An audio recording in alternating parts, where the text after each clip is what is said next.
ಕೇವಲ ರಾಜಕೀಯ ಲಾಭಕ್ಕಾಗಿ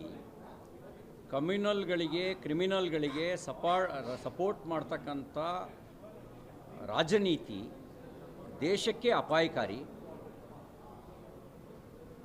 ಅದೇ ಕೆಲಸವನ್ನು ಕಾಂಗ್ರೆಸ್ ಮುಂದುವರಿಸಿದೆ.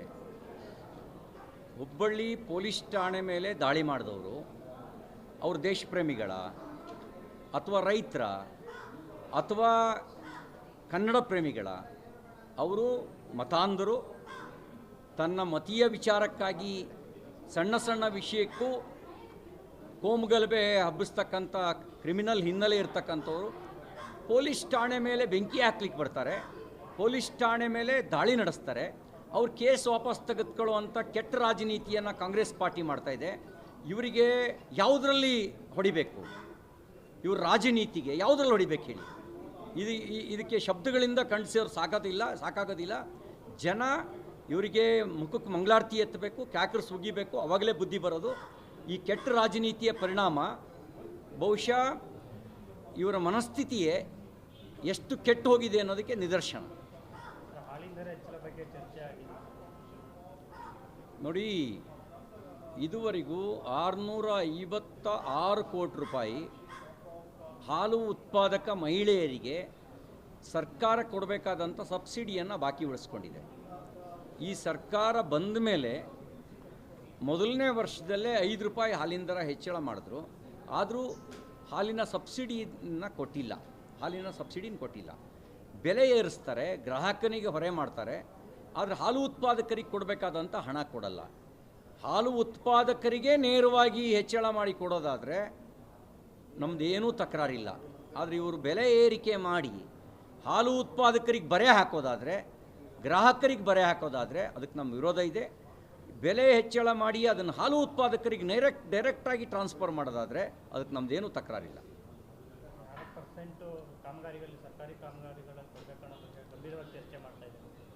ನಮ್ಮ ಭಾರತದ ಸಂವಿಧಾನದ ರಚನೆ ಸಂದರ್ಭದಲ್ಲಿ ಮತೀಯ ಆಧಾರಿತ ಮೀಸಲಾತಿಗೆ ಸಂಬಂಧಪಟ್ಟಂತೆ ಬಹಳ ದೊಡ್ಡ ಚರ್ಚೆ ನಡೆಯುತ್ತೆ.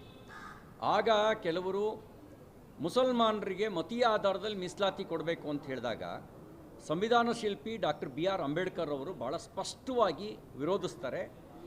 ರಿಲಿಜಿಯಸ್ ರಿಸರ್ವೇಷನ್ ಅದು ಆ್ಯಂಟಿ ಕಾನ್ಸ್ಟಿಟ್ಯೂಷನ್ ಅಂತ ಅವರು ಎಳೆಯಾಗಿ ಬಿಡಿಸಿಟ್ಟು ಅದಕ್ಕೆ ಒಪ್ಪಿಗೆ ಕೊಡಲ್ಲ. ರಿಲಿಜಿಯಸ್ ಬೇಸ್ಡ್ ರಿಸರ್ವೇಷನ್ ಅದು ಎಗೆನೆಸ್ಟ್ ದ ಕಾನ್ಸ್ಟಿಟ್ಯೂಷನ್ ಆಗುತ್ತೆ, ಸಂವಿಧಾನ ವಿರೋಧಿ ಆಗುತ್ತೆ.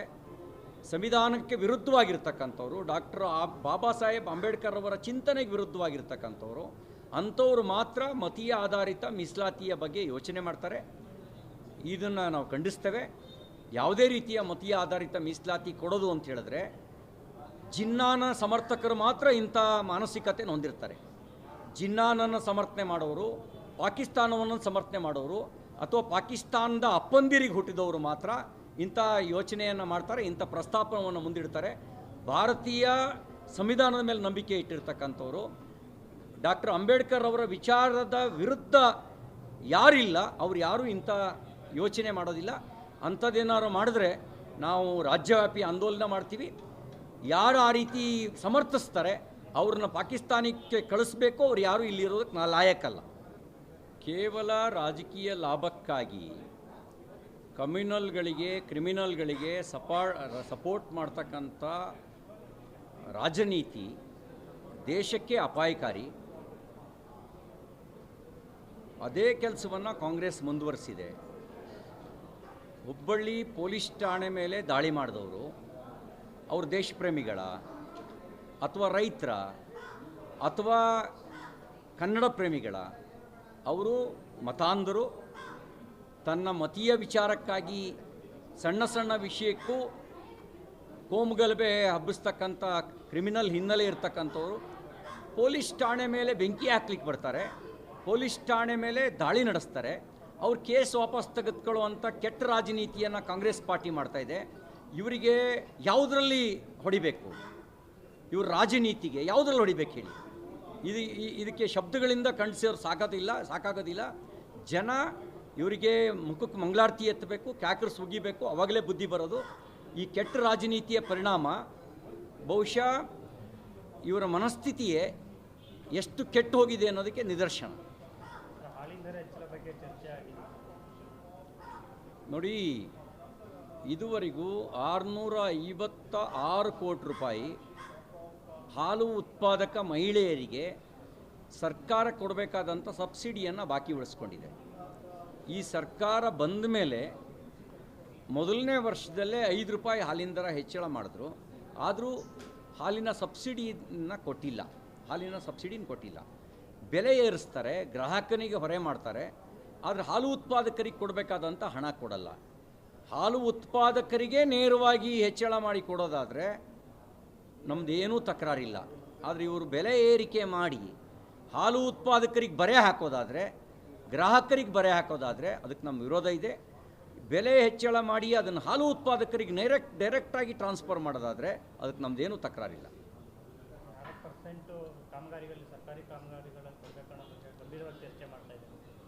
ನಮ್ಮ ಭಾರತದ ಸಂವಿಧಾನದ ರಚನೆ ಸಂದರ್ಭದಲ್ಲಿ ಮತೀಯ ಆಧಾರಿತ ಮೀಸಲಾತಿಗೆ ಸಂಬಂಧಪಟ್ಟಂತೆ ಬಹಳ ದೊಡ್ಡ ಚರ್ಚೆ ನಡೆಯುತ್ತೆ. ಆಗ ಕೆಲವರು ಮುಸಲ್ಮಾನರಿಗೆ ಮತೀಯ ಆಧಾರದಲ್ಲಿ ಮೀಸಲಾತಿ ಕೊಡಬೇಕು ಅಂತ ಹೇಳಿದಾಗ ಸಂವಿಧಾನ ಶಿಲ್ಪಿ ಡಾಕ್ಟರ್ BR ಅಂಬೇಡ್ಕರ್ ಅವರು ಭಾಳ ಸ್ಪಷ್ಟವಾಗಿ ವಿರೋಧಿಸ್ತಾರೆ. ರಿಲಿಜಿಯಸ್ ರಿಸರ್ವೇಷನ್ ಅದು ಆ್ಯಂಟಿ ಕಾನ್ಸ್ಟಿಟ್ಯೂಷನ್ ಅಂತ ಅವರು ಎಳೆಯಾಗಿ ಬಿಡಿಸಿಟ್ಟು ಅದಕ್ಕೆ ಒಪ್ಪಿಗೆ ಕೊಡಲ್ಲ. ರಿಲಿಜಿಯಸ್ ಬೇಸ್ಡ್ ರಿಸರ್ವೇಷನ್ ಅದು ಎಗೆನೆಸ್ಟ್ ದ ಕಾನ್ಸ್ಟಿಟ್ಯೂಷನ್ ಆಗುತ್ತೆ, ಸಂವಿಧಾನ ವಿರೋಧಿ ಆಗುತ್ತೆ.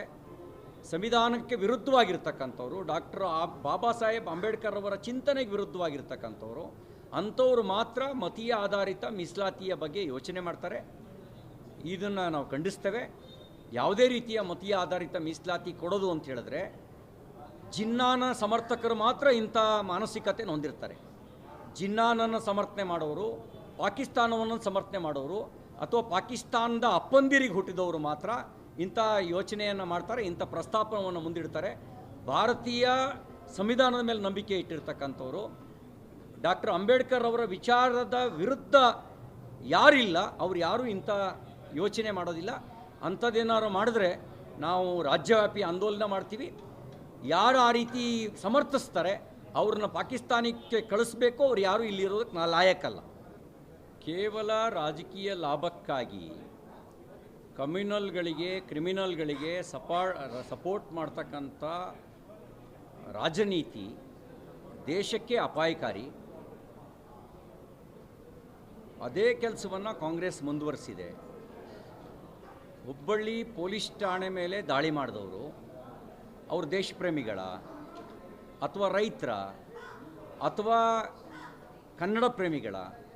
ಅವರು ಮತಾಂಧರು. ತನ್ನ ಮತೀಯ ವಿಚಾರಕ್ಕಾಗಿ ಸಣ್ಣ ಸಣ್ಣ ವಿಷಯಕ್ಕೂ ಕೋಮುಗಲಭೆ ಹಬ್ಬಿಸ್ತಕ್ಕಂಥ ಕ್ರಿಮಿನಲ್ ಹಿನ್ನೆಲೆ ಇರ್ತಕ್ಕಂಥವ್ರು ಪೊಲೀಸ್ ಠಾಣೆ ಮೇಲೆ ಬೆಂಕಿ ಹಾಕ್ಲಿಕ್ಕೆ ಬರ್ತಾರೆ, ಪೊಲೀಸ್ ಠಾಣೆ ಮೇಲೆ ದಾಳಿ ನಡೆಸ್ತಾರೆ. ಅವ್ರ ಕೇಸ್ ವಾಪಸ್ ತೆಗೆದುಕೊಳ್ಳುವಂಥ ಕೆಟ್ಟ ರಾಜನೀತಿಯನ್ನು ಕಾಂಗ್ರೆಸ್ ಪಾರ್ಟಿ ಮಾಡ್ತಾಯಿದೆ. ಇವರಿಗೆ ಯಾವುದರಲ್ಲಿ ಹೊಡಿಬೇಕು? ಇವ್ರ ರಾಜನೀತಿಗೆ ಯಾವುದರಲ್ಲಿ ಹೊಡಿಬೇಕು ಹೇಳಿ? ಇದಕ್ಕೆ ಶಬ್ದಗಳಿಂದ ಖಂಡಿಸೋರು ಸಾಕಾಗೋದಿಲ್ಲ. ಜನ ಇವರಿಗೆ ಮುಖಕ್ಕೆ ಮಂಗಳಾರತಿ ಎತ್ತಬೇಕು, ಕ್ಯಾಕರ್ಸ್ ಉಗಿಬೇಕು, ಅವಾಗಲೇ ಬುದ್ಧಿ ಬರೋದು. ಈ ಕೆಟ್ಟ ರಾಜನೀತಿಯ ಪರಿಣಾಮ ಬಹುಶಃ ಇವರ ಮನಸ್ಥಿತಿಯೇ ಎಷ್ಟು ಕೆಟ್ಟು ಹೋಗಿದೆ ಅನ್ನೋದಕ್ಕೆ ನಿದರ್ಶನ.